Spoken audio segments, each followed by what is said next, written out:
Bienvenue, toi qui es connecté depuis quelques minutes parce que tu attendais impatiemment cette dernière séance d'études bibliques de la semaine.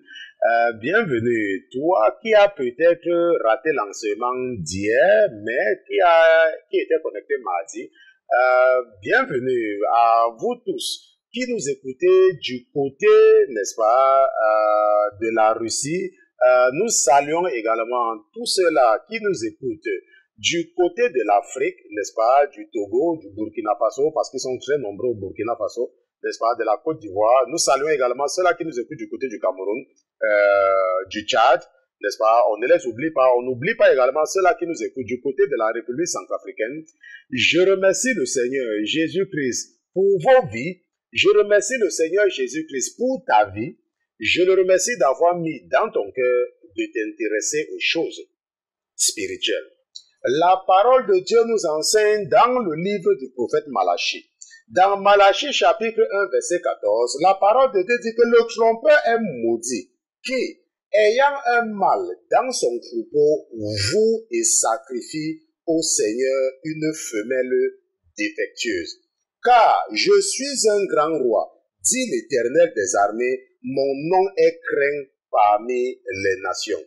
La parole de Dieu dit que le trompeur est maudit, qui, ayant un mâle dans son troupeau, voue et sacrifie à l'Éternel une femelle défectueuse. Je ne sais pas si tu es le genre de chrétien qui n'accorde aucune importance à ton église. Je ne sais pas si tu es le genre de chrétien qui va à l'église parce qu'il n'a rien à faire le vendredi ou le samedi ou le dimanche.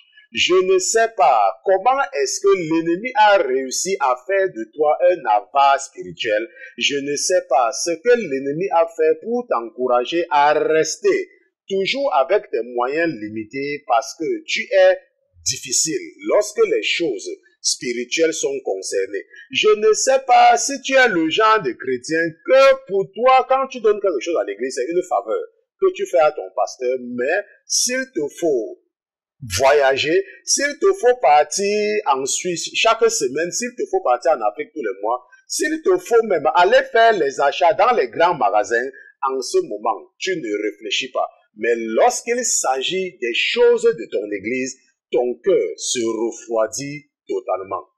Mais la parole de Dieu te dit ce soir, le Dieu que tu fais semblant d'aller servir, tous les dimanches te dit ce soir qu'il est un grand roi. Que donc chaque fois que tu veux lui donner quelque chose, tu dois savoir que tu es en train de donner à un grand roi dont le nom est craint. Je remercie le Seigneur Jésus-Christ pour ta vie. Ce soir, nous allons terminer avec ce que nous avons commencé mardi, n'est-ce pas? Nous allons terminer avec notre méditation du premier épître de Jean, n'est-ce pas? 1 Jean, chapitre 4, des versets 1 à 6. Et c'est ce passage qui nous a inspiré sur comment réveiller, n'est-ce pas, notre esprit pour discerner. Aujourd'hui, ça sera la dernière partie, donc ça sera la suite et la fin, n'est-ce pas? On a vu, donc ça sera la troisième et la dernière partie. Donc, comment réveiller ton esprit pour discerner? Et bien évidemment, nous parlons ici là du discernement des esprits. Donc, c'est ce que nous allons terminer ce soir parce que votre Père a bien voulu que j'ai assez d'énergie pour être avec vous toute cette semaine. Mais avant toute chose, avant de nous aventurer à utiliser la chair et le sang pour enseigner les princes et les princesses que vous êtes, nous allons d'abord nous assurer de la présence de notre patron dans ce studio. Mais comme notre patron n'est pas un patron ordinaire, comme il est Dieu, comme lui c'est Jésus-Christ de Nazareth, nous allons lui dérouler le tapis rouge et nous allons demander à tous les autres qui se trouvent dans les cieux, qui se trouvent sur la terre, sous la terre et sous la mer, de se taire, le temps pour nous d'accueillir dans ce studio Jésus-Christ de Nazareth. Gardez l'écoute. À tout à l'heure.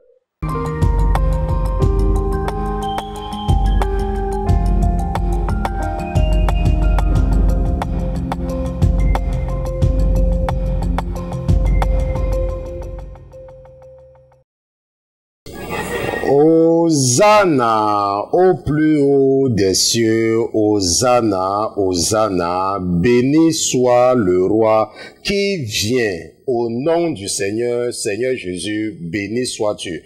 Nous sommes en la présence de notre Dieu. Ce soir, nous sommes en la présence de notre Rédempteur. Nous sommes en la présence du Dieu qui n'a pas hésité à mettre son royaume en péril afin de pouvoir nous donner un moyen de rachat. Hosanna, Hosanna, béni soit celui qui vient au nom du Seigneur. Hosanna au plus haut des cieux. Seigneur Jésus, nous te disons Hosanna et nous nous agenouillons devant toi une fois de plus ce soir. Nous nous déshabillons et nous nous prosternons devant toi comme nous sommes sortis du ventre de nos mamans, mon Dieu, mon roi, car nous sommes venus dans ce monde et nous allons retourner. Nous savons, mon Dieu, mon roi, que lorsque nous venions dans ce monde, nous n'avions rien et nous avons également la conviction que lorsque nous allons retourner, nous ne prendrons rien avec nous. Donc ce soir, mon Dieu, mon roi, nous venons t'implorer pour que tu nous débarrasses de l'esprit de la convoitise. Nous venons t'implorer de nous débarrasser de tout ce qui peut nous amener à nous attacher aux choses de ce monde. Alors que lorsque nous allons passer de vie à trépas, Seigneur Jésus, nous n'emporterons rien avec nous. Comme tu nous l'as rappelé par ton serviteur l'Ecclésiaste, tu as dit que tout est vanité, que rien que la vanité conduit l'homme à sa perdition. Seigneur Jésus, nous savons qu'il n'y a rien de nouveau sous le ciel. Nous savons que ce qui est a déjà été et ce qui vient sera toujours ce qui a été, parce que c'est toi seul qui connais comment les choses ont été et c'est toi seul qui connais comment les choses vont finir. Tu as défini le temps.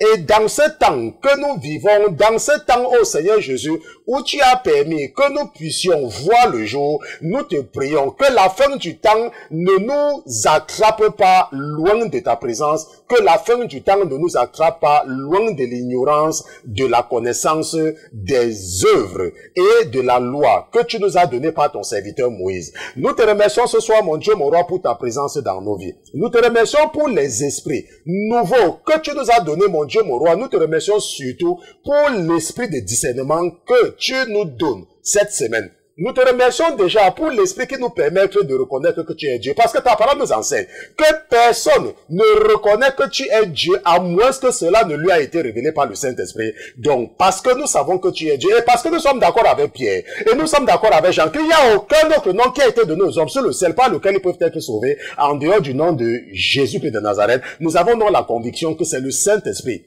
que nous avons reçu de toi, qui nous donne cette révélation et qui nous donne également la conviction que si nous marchons dans une sincérité de cœur, que si nous te servons avec honnêteté et sincérité, nous n'allons jamais goûter à la mort. Car même si nous mourons dans la chair, nous serons toujours vivants avec toi. Car lorsque tu retournais, Seigneur Jésus, tu nous as dit que dans la maison de ton Père, il y a plusieurs demeures. Car si tel n'était pas le cas, tu devais nous le faire savoir. Et tu es Dieu. Et nous savons qu'il n'y a rien d'impur à toi. Nous savons que tout ce qui procède de notre Dieu n'est que la vérité. Donc nous sommes persuadés que effectivement, il y a plusieurs demeures dans la maison de notre Père et que nous allons vivre pour l'éternité avec lui si nous marchons conformément aux lois et aux ordonnances qu'il nous a données par ceux-là qui nous ont précédés, nous, les prophètes. Je te remercie, mon Dieu, mon roi, pour l'enseignement de ce soir. Mais je te prie surtout, Seigneur, de ne pas me permettre d'utiliser mon raisonnement personnel pour pouvoir enseigner les princes et les princesses qui sont à l'écoute en ce moment. Nous te disons merci pour ta présence dans ce studio ce soir. Au nom de Jésus-Christ, ton serviteur et tes enfants, d'une seule voix, nous te disons Amen, Amen, Amen, Amen. Donc, nous remercions Dieu pour Jésus-Christ. Nous remercions Jésus-Christ pour sa présence parmi nous ce soir. Nous le remercions parce qu'il est Dieu. Nous le remercions parce que, bien évidemment, n'est-ce pas, comme je le dis toujours, sans Jésus, il nous serait totalement impossible, n'est-ce pas, d'aller devant Dieu. Donc, Jésus est Dieu. Ok, parce que lorsque nous lisons l'évangile de Jean, cet évangile nous dit qu'un jour, il y avait une causerie entre le Seigneur et ses disciples et ses apôtres. Et Philippe lui a dit, Seigneur, montre-nous le Père et cela nous suffit.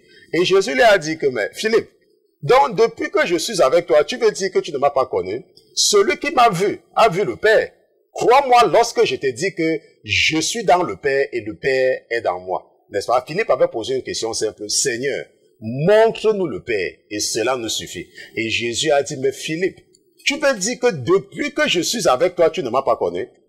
N'est-ce pas? Donc, nous savons donc que notre Jésus, n'est-ce pas, c'est lui, le créateur des cieux et la terre. C'est Dieu qui s'est fait homme, n'est-ce pas, qui a choisi une jeune fille pour venir sur cette terre afin de venir offrir un sacrifice irréfutable, n'est-ce pas? Donc, ça, c'est très important lorsque tu marches, n'est-ce pas, de savoir, parce que la Bible nous dit que, n'est-ce pas, que la rédemption ou alors l'expiation ou le pardon du péché n'est que possible par l'effusion du sang. Donc, il fallait que le sang soit versé pour pouvoir, n'est-ce pas, expier, n'est-ce pas, nos péchés, pour pouvoir nous nettoyer du péché originel, n'est-ce pas, d'Adam et Ève, bien évidemment. Ok. Donc, c'est pour cela que Dieu est venu offrir, n'est-ce pas, le sacrifice que tu vois dans le livre de Lévitique lorsqu'on te parle du sacrifice d'expiation, lorsqu'on te parle du sacrifice de culpabilité. Pour nous, c'était un sacrifice d'expiation parce que ce n'est pas nous qui avions péché, mais ça ne changeait rien, ok? Mais pour ceux qui avaient péché, ça veut dire qu'Adam et Ève, ça c'était un sacrifice de culpabilité. Et même ce sacrifice que Jésus a offert sur la croix, nous pouvons revendiquer également cela comme un holocauste. Parce que lorsque nous voyons la manière dont il a été crucifié, n'est-ce pas, ça tombe également, ça remplit également les critères, n'est-ce pas, de l'holocauste. Est-ce qu'on se comprend? Et nous avons fait une étude là-dessus, n'est-ce pas, lorsque nous étudions, n'est-ce pas, les différents sacrifices. Si tu n'étais pas encore avec nous à cette époque-là, tu peux nous envoyer un email, contact@lasainteté.com, contact@lasainteté.com. Nous avons changé notre adresse email, n'est-ce pas? Nous ne répondons plus à la sainteté 1@gmail.com. Maintenant, c'est à contact@lasainteté.com. Et la sœur qui s'occupe, n'est-ce pas, de tous les aspects internet et sociaux du ministère va t'envoyer toute la série d'études bibliques sur les différentes formes de sacrifices. Nous avons vu l'Holocauste, nous avons vu le sacrifice d'expiation, le sacrifice de culpabilité, l'offrande en don, les sacrifices par élévation, et, n'est-ce pas, nous avons vu également les autres sacrifices, et nous avons étudié, et nous avons compris à quoi sert chaque sacrifice, ok? Ça, c'est important de comprendre. Donc, ce soir, donc, nous allons terminer avec notre étude biblique sur comment réveiller ton esprit pour discerner, bien évidemment, le discernement des esprits. Et nous allons lire notre passage de base, qui est 1 Jean chapitre 4, verset 1 à 6. N'est-ce pas? 1 Jean chapitre 4, verset 1 à 6. La Bible dit que, bien-aimés, ne croyez pas à tout esprit, mais éprouvez les esprits pour voir s'ils sont de Dieu, car plusieurs faux prophètes sont venus dans le monde. Reconnaissez l'esprit de Dieu à ceci, tout esprit qui confesse Jésus-Christ venu en chair est de Dieu, et tout esprit qui ne confesse pas Jésus-Christ venu en chair n'est point de Dieu. Or, c'est là celui de l'Antichrist dont vous avez entendu dire qu'il vient et qui est déjà à présent dans le monde. Vous, petits enfants, vous êtes de Dieu et vous les avez vaincus parce que celui qui est en vous est plus grand que celui qui est dans le monde. Eux, ils sont du monde. C'est pourquoi ils parlent suivant le monde. Et le monde les écoute. Nous sommes de Dieu. Celui qui connaît Dieu nous écoute. Celui qui n'est point de Dieu ne nous écoute point. À cela, nous connaissons l'esprit de vérité et l'esprit de l'erreur. N'est-ce pas? À cela, nous connaissons l'esprit saint et, n'est-ce pas, le mauvais esprit et l'esprit du malin. C'est ce que cela veut dire. Ça, c'est notre passage de base. Nous avons déjà parlé de ça. Et le mardi, nous avons dit que lorsque nous faisons une recherche du mot discerner ou discernement, ou de tous les dérivés, n'est-ce pas, de discerner dans la parole de Dieu, il y a 23 occurrences. Et parmi les occurrences, là, nous nous sommes intéressés à quelques occurrences. Comme par exemple dans Lévitique chapitre 10, où nous avons, n'est-ce pas, vu ensemble les paroles, n'est-ce pas, de l'Éternel concernant l'alcool, n'est-ce pas, qu'il a dit expressément à Aaron de ne jamais toucher à l'alcool, comme une ordonnance perpétuelle. Ok? Et nous avons également, de la même façon, nous sommes arrêtés dans, n'est-ce pas, le premier livre des rois, n'est-ce pas, 1 roi chapitre 3, nous avons vu le cas de Salomon, qui avait demandé à Dieu la sagesse pour discerner, n'est-ce pas, la sagesse pour discerner. Et nous avons profité de cela pour comprendre pourquoi Dieu avait immédiatement réagi lorsque Salomon, lui, n'est-ce pas, avait prié, n'est-ce pas. Nous avons vu que Salomon avait offert n'est-ce pas, un sacrifice de 1000 holocaustes. Et nous savons qu'on offre l'holocauste pour obtenir la faveur de Dieu. Ok, ça, nous avons étudié ça lorsque nous étudions, n'est-ce pas, les différentes formes de sacrifice. Si tu n'as pas écouté, je l'ai dit tout à l'heure, tu peux nous envoyer un email, contact à lasainteté.com et la sœur va se charger de t'envoyer cela. Bon, et ce soir, donc, je suis juste en train d'arranger certaines notes parce que j'ai fait un changement de dernière minute. Donc, c'est ça qui m'amène un peu dans mes papiers. Ok, j'ai fait un changement de dernière minute et c'est ce changement justement qui m'amène un peu à gauche et à droite. Bon, et également, nous avons, hier, nous avons ajouté quelque chose, et ce que nous avons appelé le verset parallèle à 1 Jean chapitre 4 verset 1 à 6, qui est 1 Corinthiens chapitre 12 et verset 1 à 11, n'est-ce pas? Et là-bas, nous avons compris qu'il existe une variété d'esprits, n'est-ce pas? Nous avons vu, n'est-ce pas, surtout que il existe ce qu'on appelle l'esprit de la sagesse qui est donné à certains, n'est-ce pas, l'esprit de l'intelligence, n'est-ce pas, c'est ce qu'elle appelle la science. Il faut comprendre que c'est l'esprit de l'intelligence. Donc Dieu donne à certains l'esprit de l'intelligence, ok? Et Dieu donne également, n'est-ce pas, l'esprit, le don de guérison. Donc il y a des gens, quand ils prient pour toi, tu guéris, ok, le don de guérison. Il y a également l'esprit pour opérer des miracles. Il y a l'esprit de la prophétie et il y a l'esprit pour le discernement des esprits. Il y a l'esprit pour parler beaucoup de langues.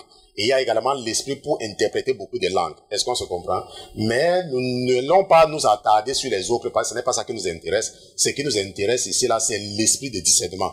Et je vous ai dit que, comme, n'est-ce pas, l'esprit de l'amour, l'esprit de la patience, l'esprit de la gentillesse, l'esprit de la tempérance, l'esprit, n'est-ce pas, les esprits qui sont définis dans Galates chapitre 5, n'est-ce pas, à partir du verset 22, n'est-ce pas, qu'on appelle les fruits, n'est-ce pas, de l'esprit, n'est-ce pas, ce sont des dons. Tu ne peux pas te lever un matin, tu dis que tu vas commencer à discerner, ce n'est pas possible. Tu ne peux pas te lever un matin, tu dis que tu vas commencer à aimer ton prochain, ce n'est pas possible. Tu ne peux pas te lever un matin, tu dis que tu vas commencer à ne plus mentir, ça ce n'est pas possible, ok?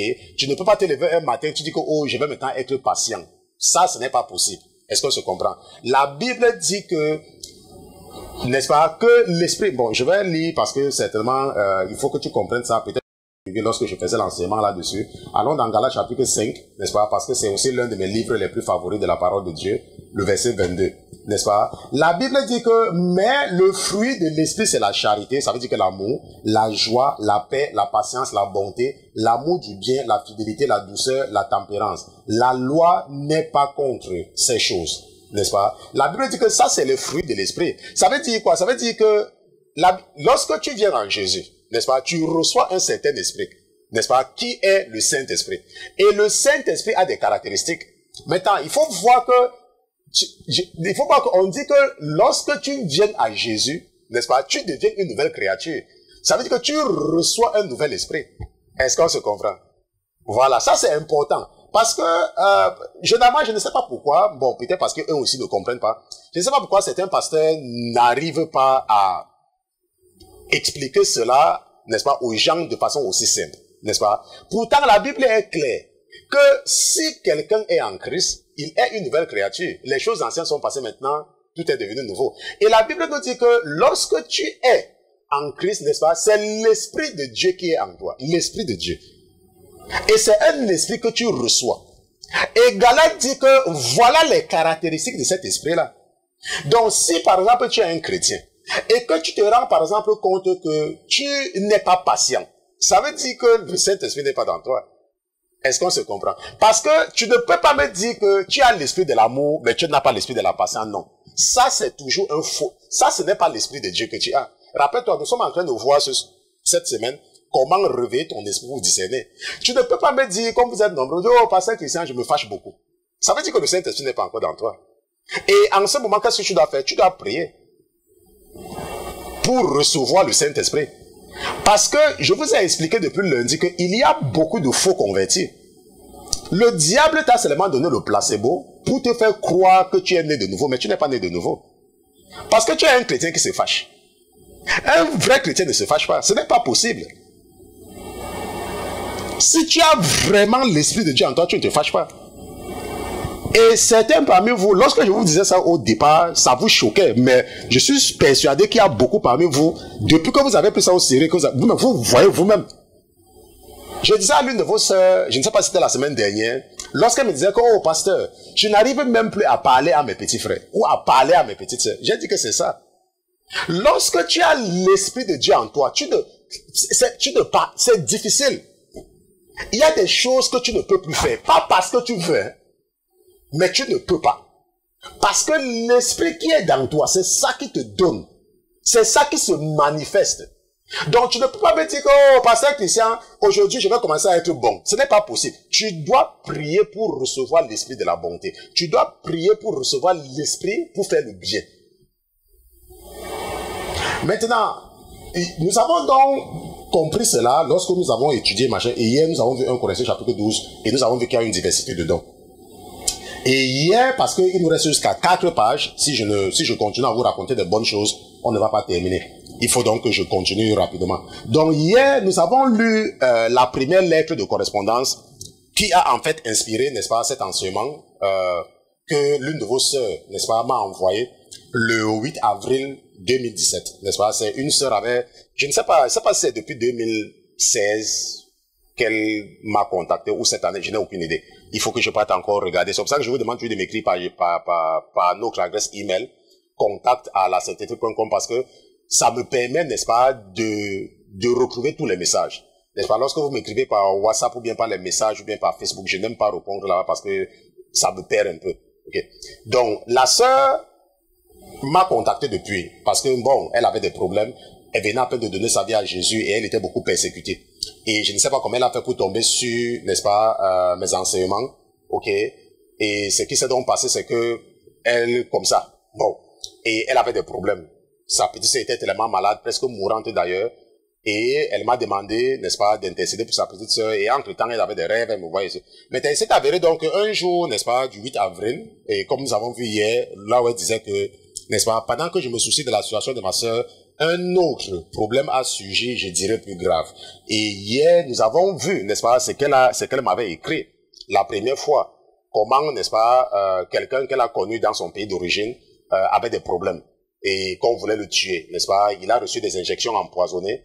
Et au moment même d'aller se faire soigner, il est parti se rendre compte que l'argent qu'il avait déposé en banque avait disparu. Et il a même demandé, et il y a eu une certaine dame qui lui a dit que c'est elle qui est derrière tout cela. Et que toutes les communications de son téléphone passent d'abord par son téléphone.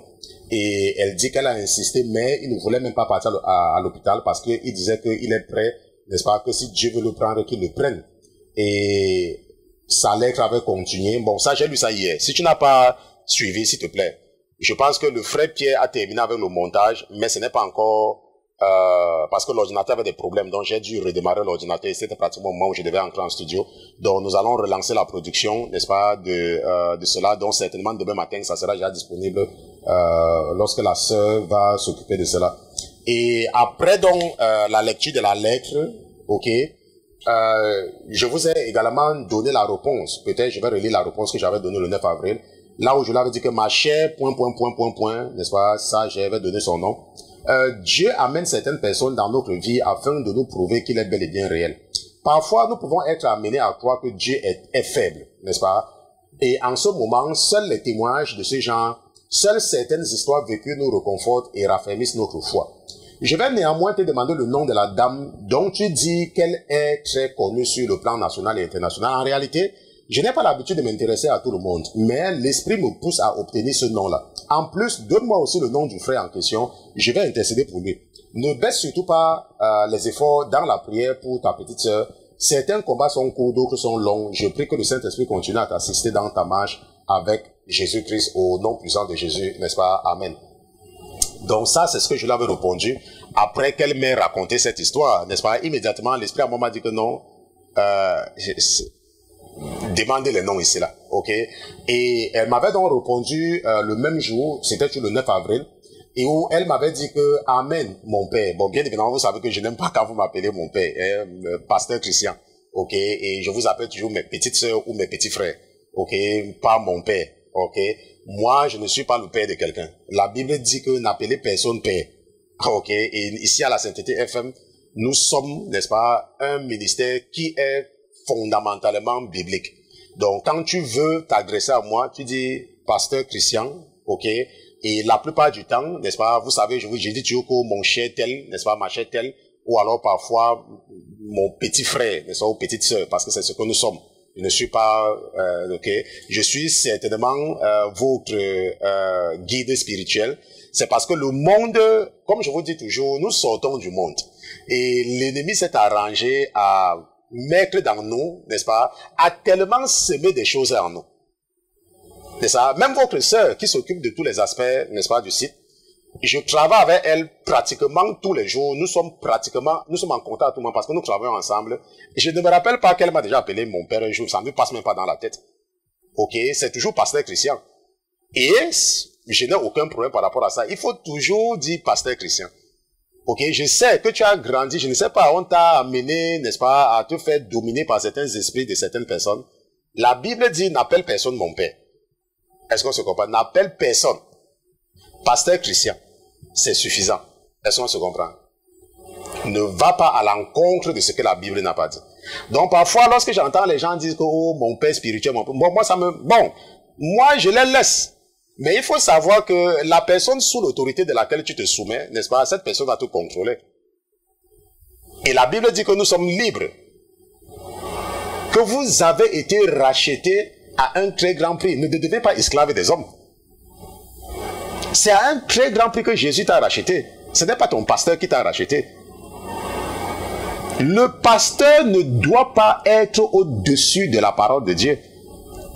Et c'est ce que je parlais avec votre frère, n'est-ce pas, Pierre, cet après-midi, n'est-ce pas, parce que lui-même il était dérangé, parce qu'il y a beaucoup de gens, comme je vous dis toujours, n'est-ce pas, il a parlé à une personne en semaine, et la personne lui a dit que Dieu regarde le cœur.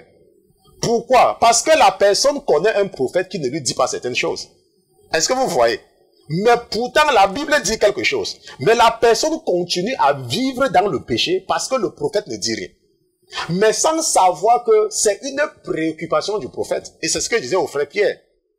Puisque moi, je suis avec lui tout le temps. Et il a des préoccupations. Mais seulement, il ne peut pas. Parce que je vous ai dit que nous n'avons pas tous les mêmes esprits. Il faut quelqu'un pour s'occuper d'un problème.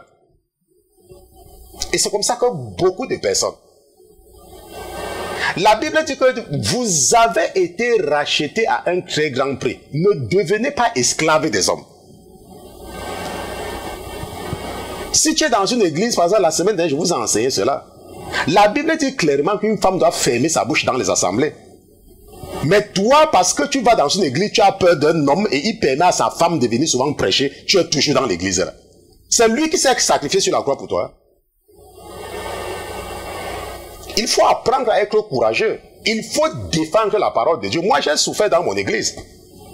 Il y a beaucoup, je vous ai dit qu'il y a tellement de choses, beaucoup de réformes dans mon église, que c'est moi. Et j'ai reçu la persécution, mais c'est passé. Il ne faut pas croire que quand tu veux être un vrai serviteur, tout ce que tu vas faire, les gens vont dire Amen. Tu vas te battre.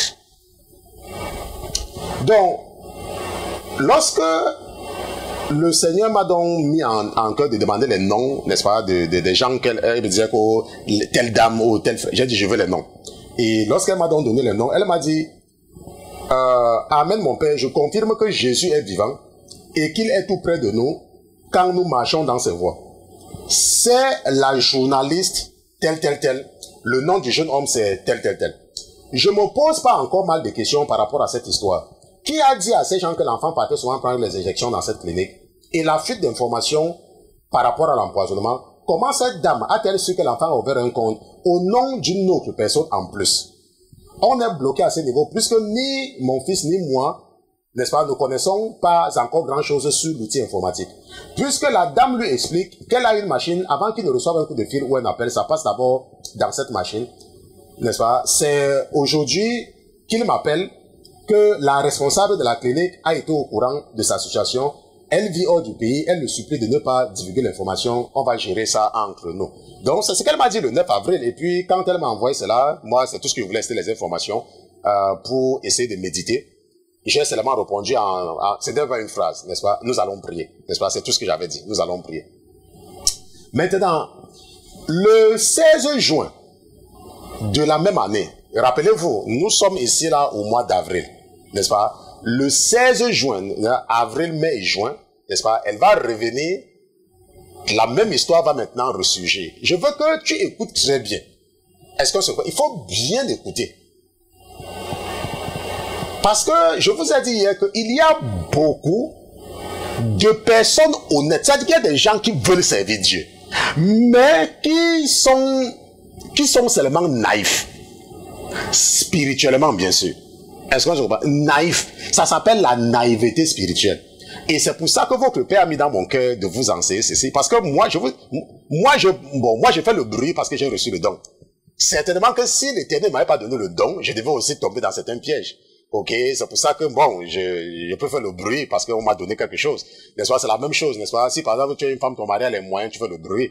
Ok, parce que ton mari a les moyens. J'ai dit à une dame un jour que tu es en train de bavarder fort, étant à la maison parce que ton mari a un bon travail. Si ton mari ne travaillait pas, tu devais être en train de travailler. Est-ce que tu comprends? Et elle m'a dit que, oh, j'ai dit que oui, c'est ça. Donc si tu es une femme qui est mariée, tu as certains avantages par rapport à la femme qui n'est pas mariée. Bon, si ton mari est un bon mari, bien sûr. Parce qu'il y a les femmes mariées qui vivent l'enfer. Est-ce qu'on se comprend? Donc, c'est pour ça qu'il faut toujours, lorsqu'un homme vient vers toi, t'assurer que cet homme a reçu Jésus-Christ. Parce que, parfois, un homme peut venir, il est gentil avec toi au départ, il te donne ceci, il te donne cela, il n'a pas Jésus en lui. Dès que vous vous mariez, après quelques mois, c'est fini, hein. Ça devient le calvaire. Mais alors que quand tu as un homme qui connaît Dieu, parfois, il veut même te faire quelque chose, mais il a peur du Dieu, là. C'est ça l'avantage de se marier à un chrétien. Donc, le 16 juin, donc, n'est-ce pas, elle est revenue, elle m'a encore écrit. Bon, elle m'a écrit beaucoup entre-temps, ok, mais par rapport à ce même problème, ok. Donc, le 16 juin, elle dit, salut, pasteur Christian. J'espère par la grâce divine que vous vous portez bien. Merci de continuer à soutenir ma petite sœur dans vos prières. Quel que soit son état, j'ai toujours la foi que rien n'est impossible à notre adorable Seigneur Jésus-Christ. Je garde espoir qu'un jour, elle va guérir. Bon, ça, bien évidemment, elle m'avait écrit en juin, n'est-ce pas? Et pour votre information, sa petite sœur était finalement sortie de l'hôpital. Ok. Bon, je n'ai pas de ces nouvelles depuis peut-être 2 semaines, mais la dernière fois, elle m'a dit que sa petite sœur est finalement sortie de l'hôpital parce que c'était un cas qui la dérangeait beaucoup. À un moment donné, elle a même voulu se décourager. Mais je lui ai dit que une petite maladie, c'est un petit témoignage. Une longue maladie sera aussi un long témoignage. Ok? Donc, un petit problème, c'est un petit témoignage. Un grand problème, c'est un grand témoignage. Donc, je vous contacte aujourd'hui par rapport à une situation qui dépasse mon entendement. En effet, la dernière fois, je vous ai parlé d'un frère qui avait été empoisonné par une injection, mais par la grâce de Dieu, il se porte bien. À la même période, sa tutrice avait vidé son compte bancaire d'1 500 000 sans son consentement.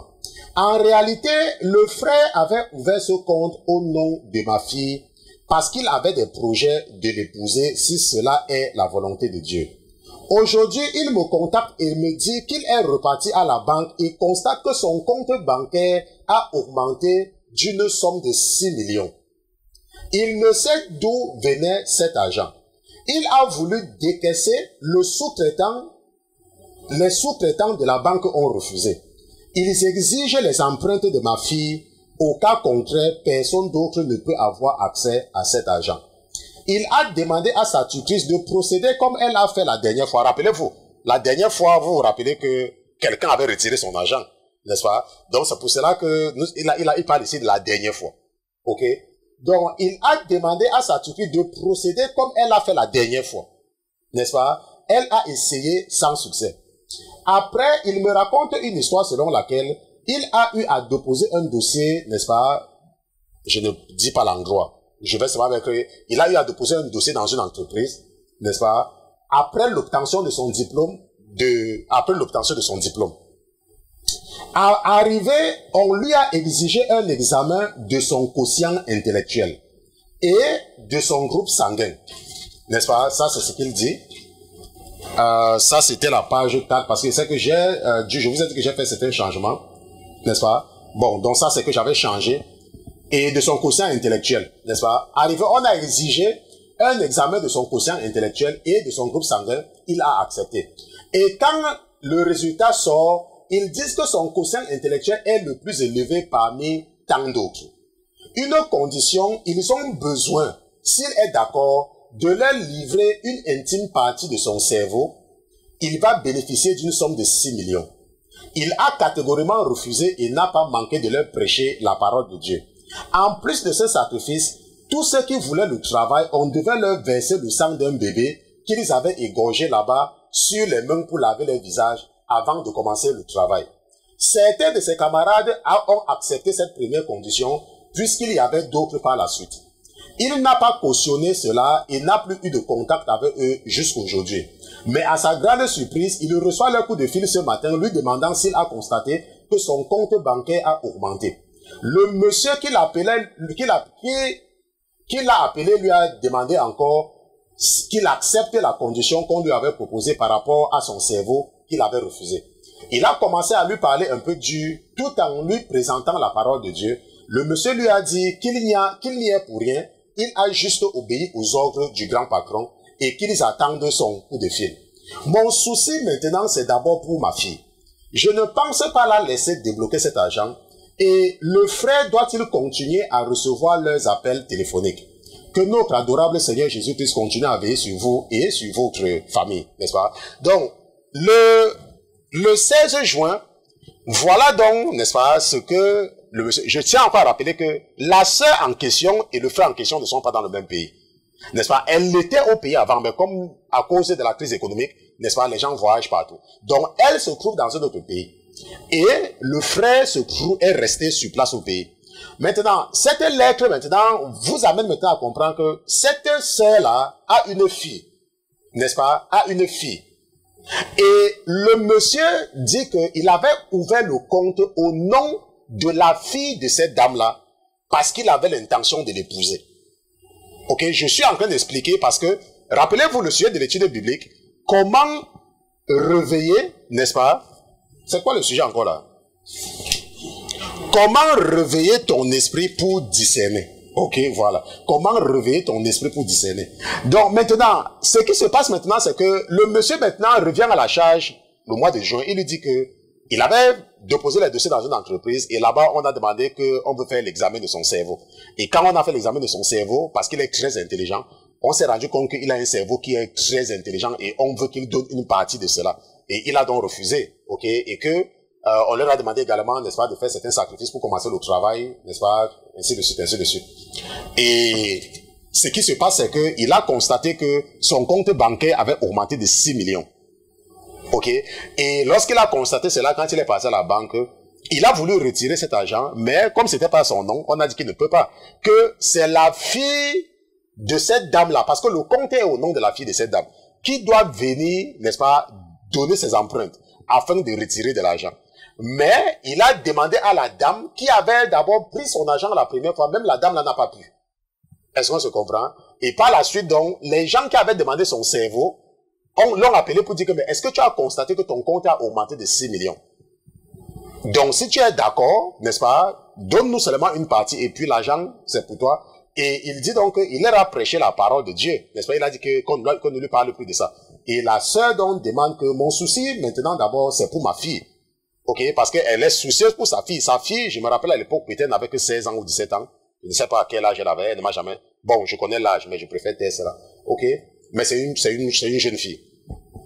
Donc, mon souci maintenant, c'est d'abord ma fille. Je ne sais pas si je dois la laisser débloquer cet argent, n'est-ce pas? Et aussi, le frère, doit-il continuer à recevoir les appels téléphoniques? Ok, bon, ça, c'est ce qu'elle m'a écrit. Ça, c'était le 16 juin 2017. Et le 17 juin, parce que je vous ai dit que vous êtes quelques personnes, n'est-ce pas? Chaque fois que vous m'écrivez, je vous réponds immédiatement. Ok, parce que c'est ce que vous préparez dans mon cas. Il y a d'autres personnes qui m'écrivent, je peux faire 3 à 4 jours, n'est-ce pas, pour leur répondre, mais il y a des gens que dès qu'ils m'écrivent, n'est-ce pas, je les réponds immédiatement. C'est pour ça que parfois, d'autres personnes peuvent m'écrire, je fais une semaine, parce qu'il y a des gens que je suis déjà en train de suivre. Et lorsque tu es en train de suivre quelqu'un, tu ne dois pas créer le vide. Et si maintenant une nouvelle personne vient te contacter, n'est-ce pas, tu dois d'abord t'occuper de cela. Donc c'est pour ça que parfois, lorsque tu me contactes pour la première fois, je peux prendre une semaine ou 4 jours avant de te reprendre, parce que j'ai beaucoup de cas sous la main. Et je dois préparer également les enseignements. Donc si tu m'écris et tu te rends compte que je n'ai pas répondu, il ne faut pas que, n'est-ce pas, il faut comprendre que, comme par exemple maintenant, je suis en train de vous raconter quelque chose. Si par exemple c'était à l'époque où tu voulais que le pasteur Christian Jésus m'a pas répondu, il fallait savoir que je suis en train de résoudre un problème. Est-ce qu'on se comprend? Donc maintenant, voilà ce que je lui réponds le 17 juin. 2017. Après, n'est-ce pas, cette correspondance, c'est ça. Je lui dis, ma chère, tel. Je bénis le nom de l'Éternel des armées pour ta vie. Je bénis le Seigneur Jésus-Christ pour ta formation spirituelle. Ok, je vous rappelle que c'est ce que je lui ai dit au mois de juin. Maintenant, si tu observes très bien dans Genèse chapitre 3, la parole de Dieu nous dit ceci. Or, le serpent était le plus fin de tous les animaux des champs que l'Éternel Dieu avait fait. Et il dit à la femme, quoi? Dieu aurait dit, vous ne mangerez point de tout arbre du jardin. Et la femme répondit au serpent, nous mangeons du fruit des arbres du jardin, mais quant au fruit de l'arbre qui est au milieu du jardin, Dieu a dit, vous n'en mangerez point. Et vous n'y toucherez point de peur que vous ne mouriez. Alors le serpent dit à la femme, vous ne mourrez nullement. Mais Dieu sait qu'au jour où vous en mangerez, vos yeux s'ouvriront et vous serez comme des dieux, connaissant le bien et le mal. Et la femme vit que le fruit de l'arbre était bon à manger et qu'il était agréable à la vue et que l'arbre était désirable pour devenir intelligent. Et elle prit de son fruit et en mangea et en donna aussi à son mari auprès d'elle et il en mangea. Et les yeux de tous deux s'ouvrirent et il connut qu'ils étaient nus et il cousit des feuilles de figuier et se fit des ceintures. Genèse chapitre 3, verset 1 à 7. Et je continue dans la lettre, que dans ma réponse. Maintenant, si tu médites bien sur ce passage, ça c'est ce que je suis en train de dire à la sœur, ok? Si tu médites bien sur ce passage, tu verras que la femme a finalement écouté le diable parce qu'elle était entrée en communication avec lui. Écoute très bien, c'est ce que je lui ai dit lorsqu'elle m'a écrit cette fois-ci-là. Que tu vas te rendre compte que la raison pour laquelle la Ève est tombée, c'est parce qu'elle avait engagé la conversation avec le diable. Parce que tu n'engages pas la conversation avec le diable. Tu ne peux pas le battre sur son terrain, c'est impossible. Tu peux encore faire match nul sur ton terrain avec le diable. Je dis que tu peux encore. Ça veut dire que si tu engages un combat avec le diable sur ton terrain, si tu es très fort, tu vas être à l'égalité avec lui. Mais sur son terrain, il faut oublier, il va te battre. C'est pour ça que Dieu nous dit de ne rien avoir à faire avec les œuvres des ténèbres. Parfois, je regarde certains chrétiens. Ils regardent un envoyé du diable en train de faire les séances de délivrance. Et pendant la séance de délivrance, le pasteur prend le micro et il met sur la bouche d'une personne parce que le démon est en train de parler dans la personne. Quand tu fais ça, toi-même tu es en train de te faire envoûter. La Bible dit que n'ayez rien à voir avec les œuvres des ténèbres. Mais un envoyé du diable, n'est-ce pas, cherche ces démons qu'il met dans quelqu'un. Et pendant que le démon est en train de parler dans quelqu'un, on met le micro. Et le démon est en train de parler. Qui t'a mis là-dedans? Oh, je suis tel machin. Et qu'est-ce que tu fais dedans? Je suis en train de faire ça. Ça, c'est ce qu'on appelle l'envoûtement. Et c'est parce que vous êtes naïf. Moi, lorsque je vois un pasteur qui est en train, je vois par exemple une vidéo que m'a envoyée, oh, on a délivré tel, et je le vois par exemple, il est en train de parler à la personne qu'on veut délivrer pour dire que toi c'est qui, directement je zappe ça. Parce que c'est contre la parole de Dieu. Dieu ne veut pas que nous ayons quelque chose à voir avec les démons. Absolument rien. Et même lorsque les démons parfois voulaient parler le temps de Jésus, Jésus dit, taisez-vous. Mais tu vas voir quelqu'un dire qu'il est un prophète ou bien il délivre les gens. Tu le vois, il est en train de faire les fausses séances de délivrance, il met le micro à quelqu'un. Toi c'est qui? Ah, je suis tel. Tu fais dedans. Ah, je suis machin. Il y a même un là qui avait dit que si c'est qui devait gagner les élections, et puis la personne n'a même pas gagné, mais il dit qu'il est un prophète. Mais les gens vont toujours le suivre. N'est-ce pas? Donc, la Bible nous dit donc que, bon, je suis en train de lire ma réponse. Je lui ai dit que, mais si tu observes, bon, voilà ce que je lui ai dit. Si tu médites bien sur ce passage, tu verras que la femme a finalement écouté le diable parce qu'elle était entrée en communication avec lui. La parole de Dieu nous ordonne de n'avoir rien à discuter avec les œuvres des ténèbres. Mais si tu observes encore ce passage, ça veut dire que Genèse chapitre 3, tu verras qu'on dit bien que le serpent était le plus fin.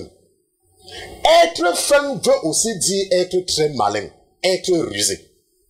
Selon toi, Que ferait un vrai enfant de Dieu qui voit quelque chose qui ne lui appartient pas? Je pose la question parce que tu dis que le frère en question a essayé de retirer l'argent sans succès et a même demandé de l'aide à l'autre femme sans succès. Ceci n'est pas la réaction d'un vrai enfant de Dieu. Je pense que tu es en ce moment dans la situation d'Ève.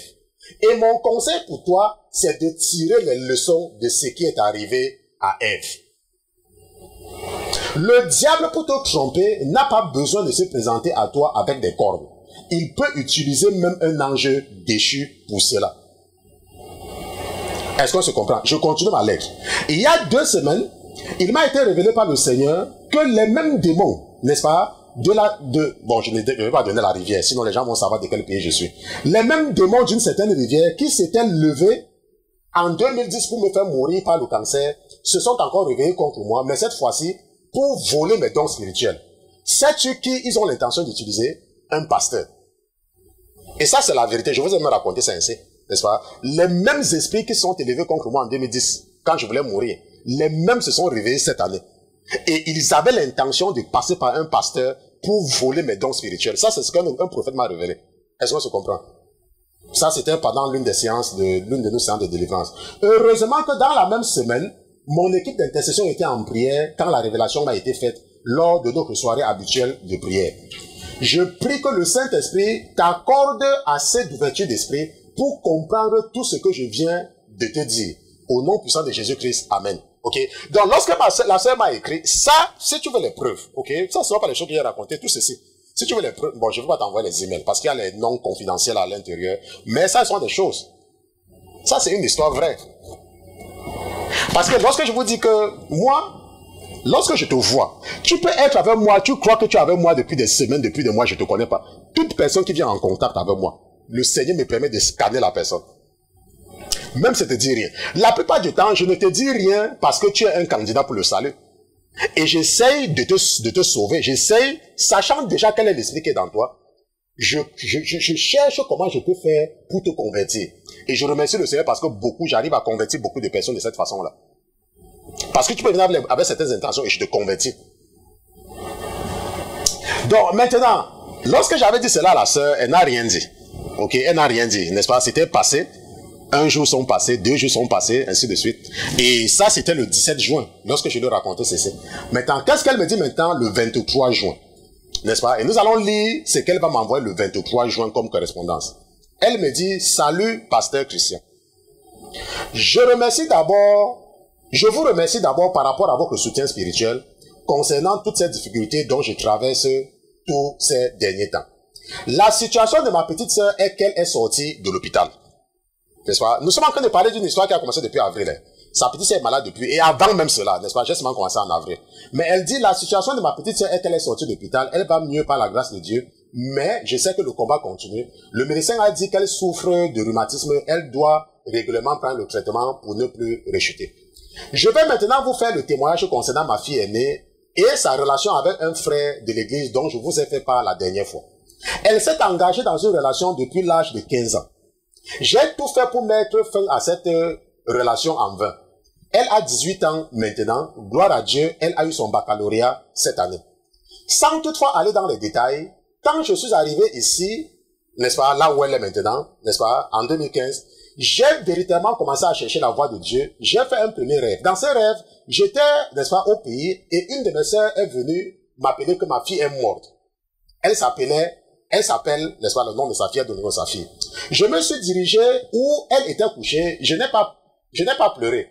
Je partais seulement, n'est-ce pas, arrivé où elle était. Dans le rêve, elle était réellement morte. J'ai crié son nom fort. Lève-toi au nom de Jésus, tu ne mourras pas.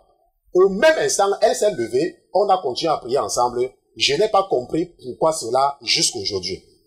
Une autre fois, j'ai fait encore un autre rêve. Étant déjà en contact avec vous, je vous ai expliqué. Dans ce rêve, j'étais en face d'une belle tante qui venait de mourir. Elle me posait des questions, je répondais. Elle m'approchait. J'avais commencé à crier au nom de Jésus, ne me touche pas. Elle venait toujours, c'est là que je m'étais rendu compte que je portais un enfant sur le dos. Et cet enfant qu'elle voulait, elle avait attrapé l'enfant sur son pied. elle tirait. Moi aussi, je tirais et je m'étais réveillé. Vous avez dit que ma fille est engagée dans des choses qui pourront lui coûter cher. N'est-ce pas? J'ai encore parlé à ma fille. Elle m'a dit que c'était impossible d'abandonner le frère et qu'il n'entretienne aucune relation intime avant le mariage. Je ne cessais de prier, si c'est la volonté de Dieu, que ça s'accomplisse et que le Seigneur me parle si le frère est un vrai chrétien. Pendant ce temps, le frère, non seulement il est le bras droit du pasteur, il est aussi très actif dans l'œuvre de Dieu. Le pasteur l'avait chargé de recevoir la dîme de nous tous, qui sommes hors du pays. Malheureusement, il ne donnait pas tout.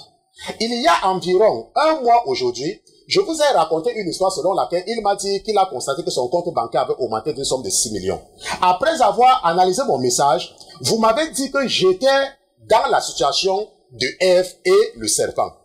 Peut-être 2 semaines après notre entretien, le pasteur m'a contacté pour me faire part de la situation spirituelle du frère. Bref, a avoué qu'il est dans les sectes. Que c'est le père de ma fille qui lui avait dit qu'il peut servir en même temps Dieu et le diable. On lui a donné une condition, soit d'épouser une fille et l'engrosser, soit d'engrosser juste une fille et t'assurer que c'est son enfant. On voulait le sacrifice du bébé. Il a essayé maintes fois de coucher avec ma fille en vain, parce qu'il est impuissant. Il a aussi dit que le père, n'est-ce pas, devait le sacrifier, bon, son père devait le sacrifier à l'âge de 20 ans, et que les gens croient qu'il n'aime pas les enfants. Il les a abandonnés pour que, quand le moment va arriver, qu'on ne le dérange pas. Le frère est un grand menteur. Il vivait autour d'un mensonge que je ne sais comment le qualifier.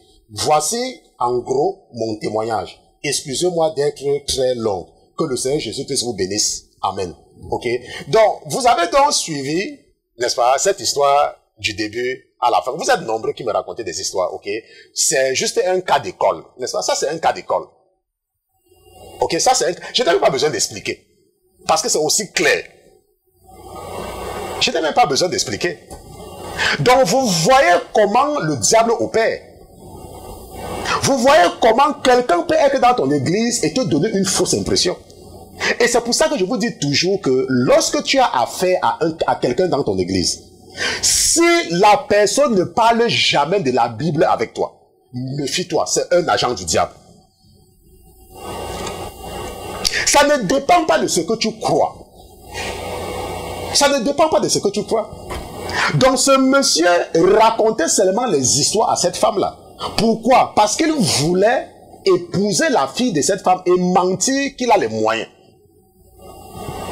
Et dans la même chose, sacrifier, n'est-ce pas, la fille. Parce qu'elle avait fait un rêve, comme elle vous dit. Où le rêve je lui ai dit que ta fille, non, demande-lui. C'est une petite fille, elle ne savait pas. Je lui ai dit pas lui demander. Elle est dans quelque chose qui n'est pas bien. Et elle est partie effectivement demander. Et que si elle ne fait pas attention, ça risque de lui coûter cher. C'est elle-même, je vous ai, ça sont ses lettres. Cela s'appelle le discernement de l'esprit. Donc l'histoire que je vous ai racontée, parce que j'ai obtenu l'autorisation de la sœur, c'est juste quelqu'un obéissant, elle a dit que parce que vous pouvez même tout raconter, n'est-ce pas? Tant que ça peut sauver les vies, je n'ai pas de problème par rapport à ça. Ok? Donc lorsque tu as affaire à quelqu'un, quand je parle de quelqu'un, je ne parle pas seulement des membres de ton église, hein, même du pasteur de ton église. Tu dois observer la vie de quelqu'un. Je disais à votre sœur qui m'a écrit l'autre jour parce que son enfant traverse des situations terribles. Et je lui ai dit que l'esprit m'a demandé que demande-lui ce qu'elle fait.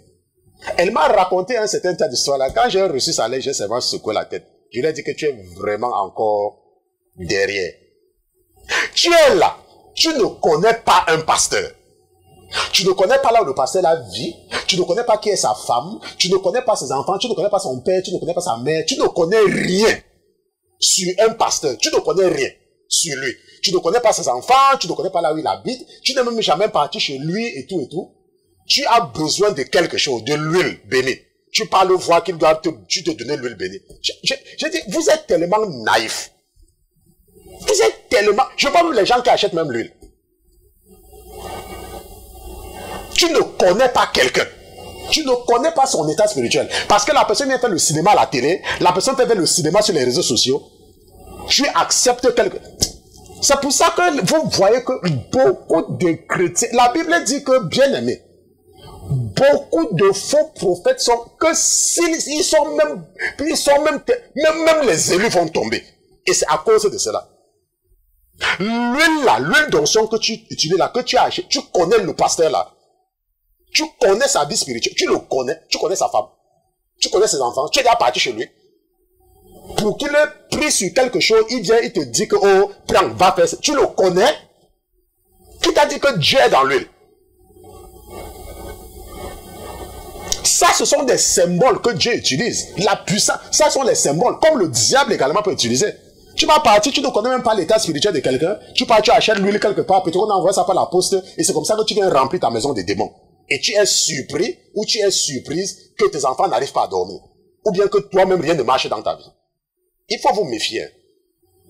De toutes les façons, nous avons vu pendant 2 jours comment réveiller l'esprit de discernement à la lumière de la parole de Dieu. Et nous avons conclu avec une histoire vraie, un cas réel. Ça, ce ne sont pas des choses inventées. Ça, ce sont des trucs.